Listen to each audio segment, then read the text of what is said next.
Welcome back to the Engineered Angler. No, we're not going to be painting mice today. Let's make a snake lure. I'll show you what it might look like.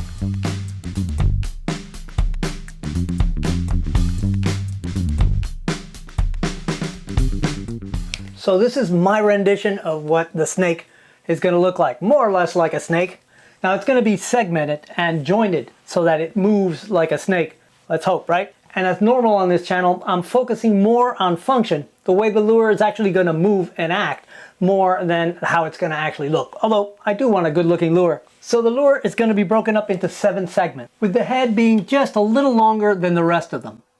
And even though the segments are jointed and hinged to give it a nice free-flowing movement, that doesn't guarantee actual swimming. And I've watched several good lure makers on YouTube attempting to make snakes and having them not swim. And typically what they'll end up doing is putting a bib right below the chin to get the lure to move and get that serpentine action. And that works, but it's kind of cheating. I want this to be a swimming bait that works just by the shape of the lure and the design of the hinges. Because I'm going to use a hinge design that I developed a few years ago that I call a power hinge that actually will drive the movement. And I'll explain that a little more later. But for now, I'm just going to get started with this piece of dowel. It's 3/4 inch dowel. I'm going to put it on the lathe and taper it down from 3/4 inches all the way down to about 1/4 inch at the very tail.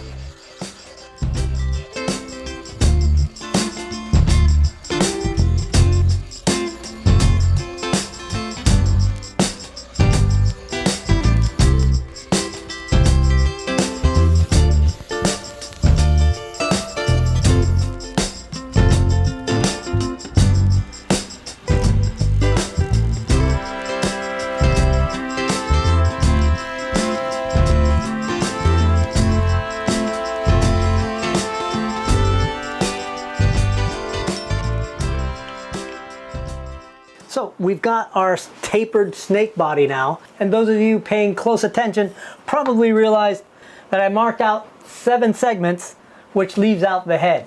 And I meant to do that because the head has to be made out of a bigger block of wood, since it has this offset on the neck and the head is going to be a little wider than the body. So before I cut these segments off and start working on the joints and the hinges, let me talk to you a little bit about that joint design and the hinges.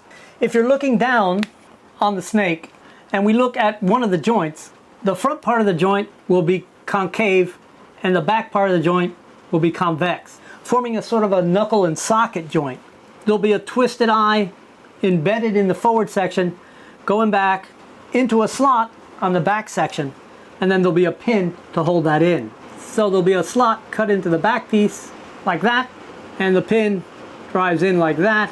And we'll have our hinge and pin arrangement set up so the body segment moves in a very specific way. Let me show you. Let's look at this swim bait that I made a while back, and you can see the knuckle and socket arrangement along with the slots.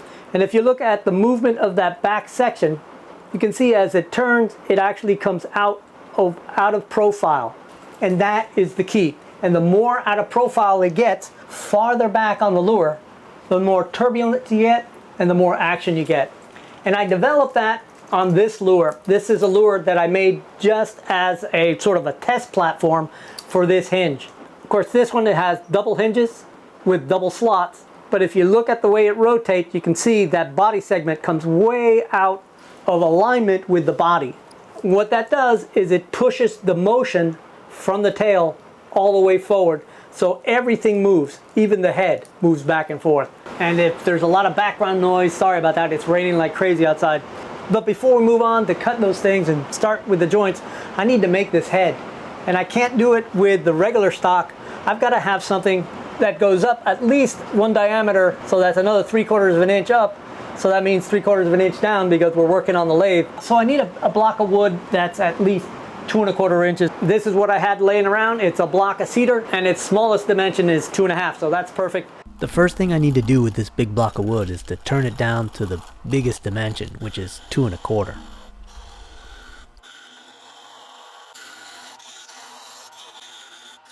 All right, that's got us to the major size. Now I just need to taper it down on one end all the way to 3/4 inch.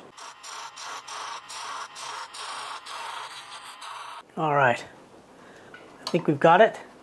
Now it's just a matter of shaping this lump into a snake head. All right, we've got our little peg and our block, and that's more or less the shape of the head I'm going to make. What I'm going to do first is cut a flat spot on the bottom so I can use the bandsaw a little easier.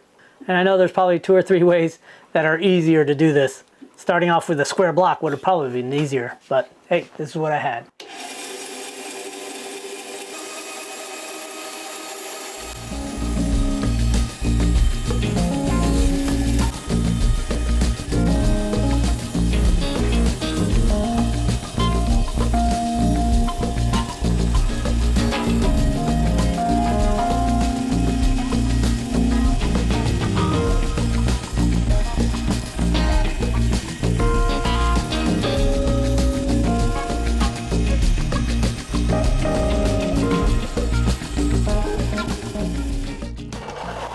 Now it's time to use this belt sander to get all the saw marks out and to try to get the shape a little closer to the shape of a snake head that I had envisioned. It was looking pretty blocky, but it's starting to come along now. It's still pretty rough, but I think with a little bit of patience I can get this thing close enough so I can finish it up with some hand sanding and a little bit of carving. So I'll get back to you when I'm a lot closer.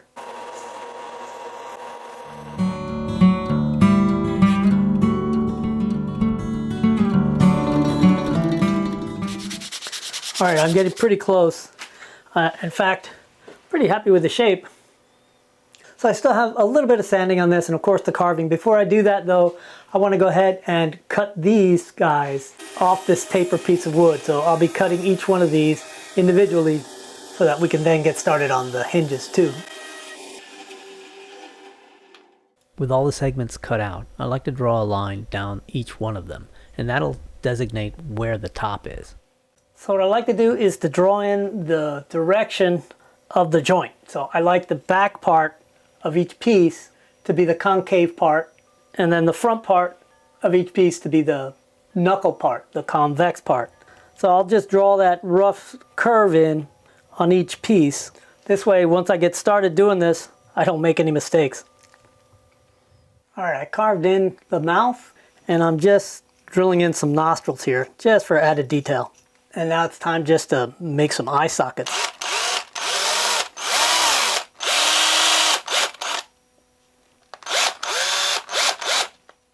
With all the joints marked, we need to start shaping each individual segment. With the knuckle in the front and the socket in the back.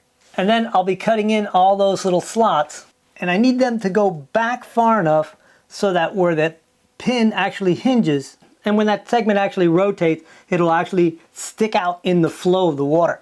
And that's what causes our movement. And ideally, you want to move the pin back on the piece slightly more as you go back. So the very tail should have the most extreme case of rotating this tip into the flow of the water. And to shape the socket, the concave part, I'm using a little drum sander on my Dremel. And I want to make sure I center that socket so it's nice and vertical with the lure.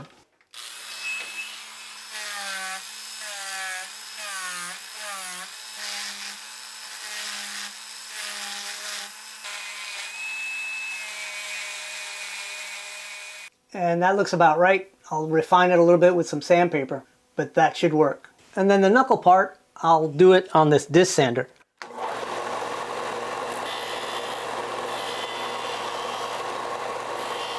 So I'm using the line that I designated for the top and drawing a line down the middle of the face, and I want my curve to align with that.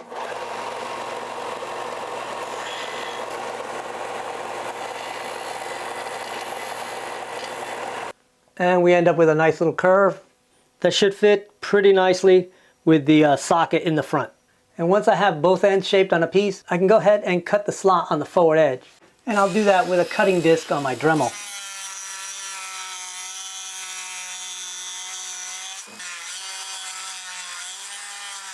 And finally, I'm going to drill a hole for the hinge eye, which is just going to be a twisted wire eye that I'm going to glue into this hole.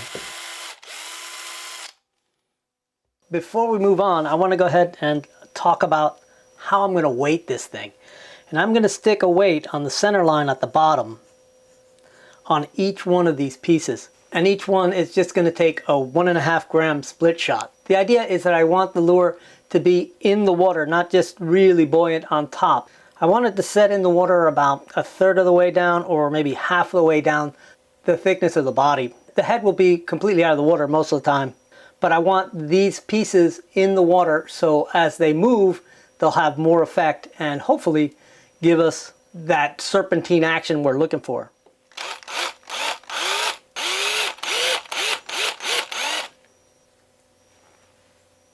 And I'll just fill that with a little bit of sawdust and some UV resin. And it'll be ready to sand in about 10 seconds here. And that doesn't take long at all. All right, so before we get too far along here, I'm going to go ahead and form the twist eyes that are going to be our hinge eyes. And I'm just using a piece of 130-pound stainless steel leader wire. It's about 4.5 inches long. And I'll just hand wrap it around this little peg, which is just the back end of a drill bit that's right around the size of the pin I'm going to use as a hinge pin. And I'll give it a wrap so it forms the eye already. Then I'll just use my twisting pliers to put the twist on it. And that's what you end up with. I'll just trim it back to about 1 inch long. So I need a total of 6 of these things, so I need 5 more. So before I glue in the twist eye, I've got to figure out how deep I need to go, because it needs to stick out into the slot far enough so the lure will swing the way I want it to. So I mark where I'm going to drill my pinhole, and then I just set that twist eye just deep enough so there's about a 1/16 of an inch separation between the two pieces. And I know that's how deep I want to have it. So I'll pull it out, put crazy glue on it, rotate it in, make sure it's the right distance before it sets. I'll hit it with a little accelerator, and that one is done. And if you're wondering if that's really strong, absolutely it is. In fact, once it's really set, you'd have a hard time pulling it out without either breaking the wire or pulling a chunk of wood out. And the last hole I have to drill is the one for the pin that's going to be our hinge pin. And that's just a matter of trying to run it straight across without having it be angled forward or back or to either side.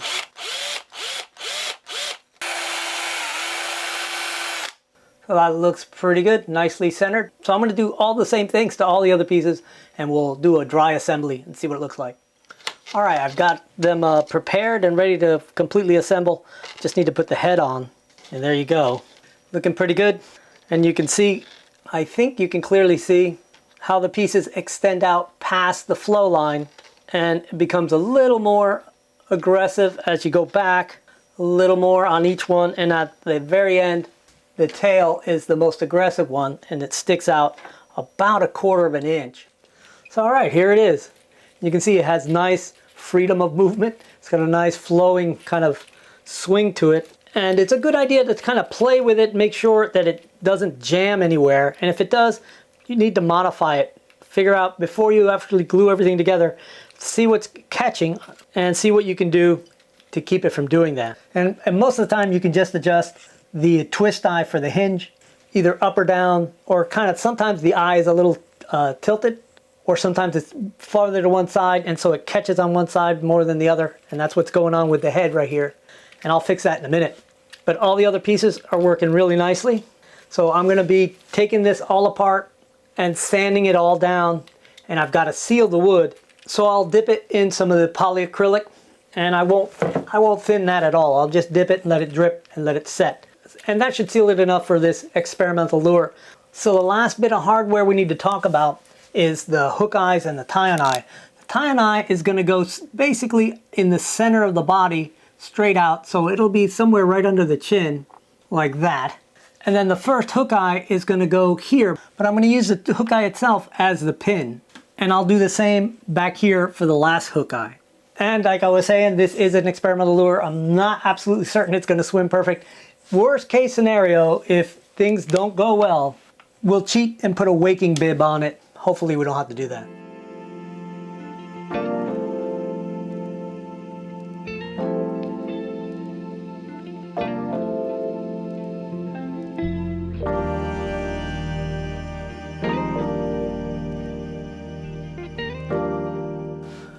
All right, I'm gonna go ahead and let these things dry, and then I'll install the hook eyes and the tie-on eye. And to speed up the drying, I'll just stick them in the little oven, set it about 125 degrees, and leave it there for about 20 minutes. Before I paint, I've got to install the tie-on eye, and I use the same technique, a little bit of crazy glue, and just push it in and put a little accelerator on it. So just a couple of details that I didn't include before. The segments are all about 1/8 of an inch long, except for the head. The head is about 1.5 inches. So that means the full length of this thing is going to be around 9 to 9.5 inches, depending on how much of a gap each one of these things actually had. Now, since I'm going to be using the hook eyes actually for the hinge pins at these two locations, I made these two out of a thicker wire than the other tie-on eyes and the hinge loops, because I want them to be really close to the same diameter as the pins I'm using elsewhere, which is made from this about 3/32 aluminum rod, which is about 2¼ millimeters. And I'm going to start off as usual with opaque white.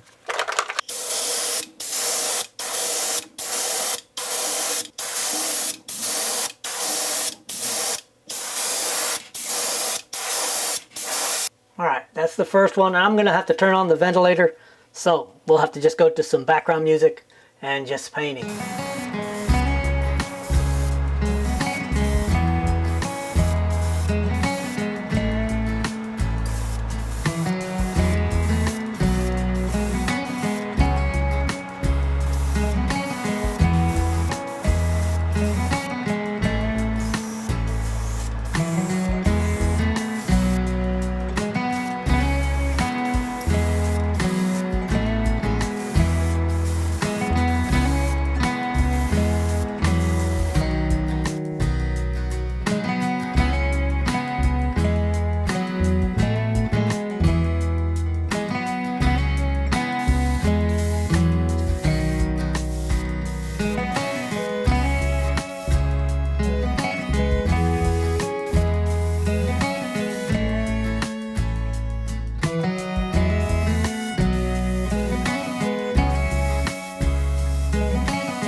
All right, before I assemble these guys, I want to put a clear coat on it, but I'm not going to use my typical clear coat. I'm going to use a spray-on clear coat because I want a satin finish. So I'm using this Krylon Satin Clear. I've used it before. It leaves a nice finish, and it's pretty good at protecting the paint. So I'm going to put 2 coats of this stuff on each one of the pieces, and then we can assemble. But first I got to put the eyes on.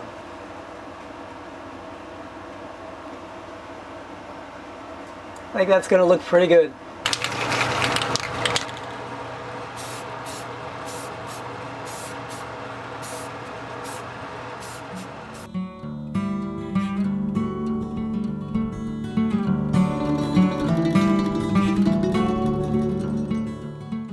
All right, well, it's the next morning and I have assembled it, and I think it has really good movement. Hopefully it will in the water too. And what I have to do now is just put a little drop of UV resin in the little holes where the pins are, top and bottom, just to seal that hole, and then we're ready to go. We'll go down to the lake and see how this thing actually swims.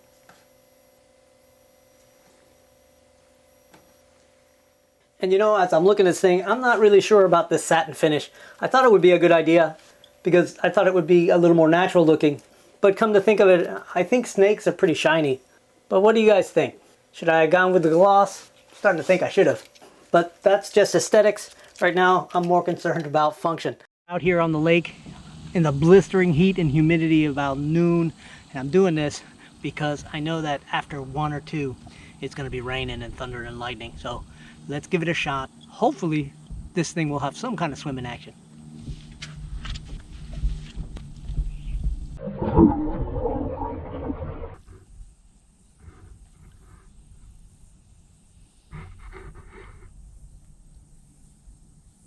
It looks super good. Has a little bit of a swimming action. Let's see. That looks pretty nice. Oh, but it goes dead if I move fast. It wants to swim. It looks really good from a distance. But if you go just a little too fast, those last 2 pieces are locking. These 2 right here, and they move perfectly smoothly. So what I'm thinking is going on is that when this one goes this way, and this one goes this way, there's an equilibrium of forces, and they just sort of lock in place. So there's something a little wrong with this design. One of the things that I really kick myself for is making it like a perfect taper.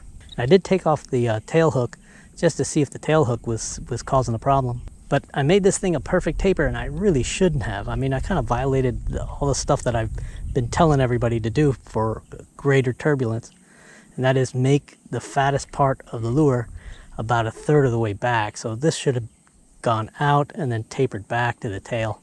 But let's see if I can get this thing to swim halfway decent at like a steady rate retrieve, or like just a steady trolling speed.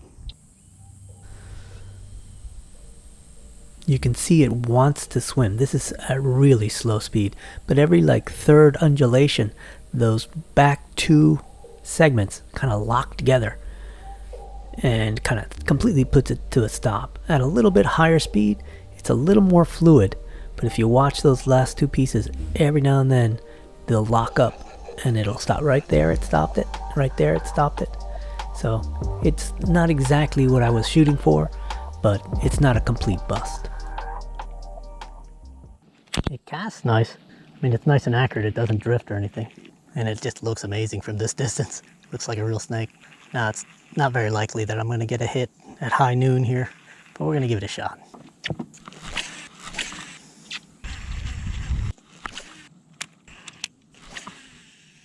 Looks like we're going to get shut down.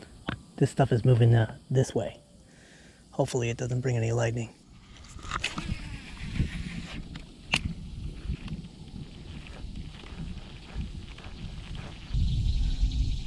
Alright guys, I'm going to call it quits before I get hit by lightning. I still do have a lot of confidence in this. I think that anytime you're throwing a 9-inch lure, you're going to have kind of limited action. Let me know what you guys would have done differently to get a little better action. I know what I will, because this isn't over. I'm going to go ahead and make another one, and we're going to make one that actually works without having to resort to putting a bib on it. Alright guys, thanks for watching. Don't forget to leave me a like, subscribe, and comment on this stuff. Let me know what you guys would do, any suggestions on the finish, and any changes to the shape you might make. Alright guys, I'll see you next Friday.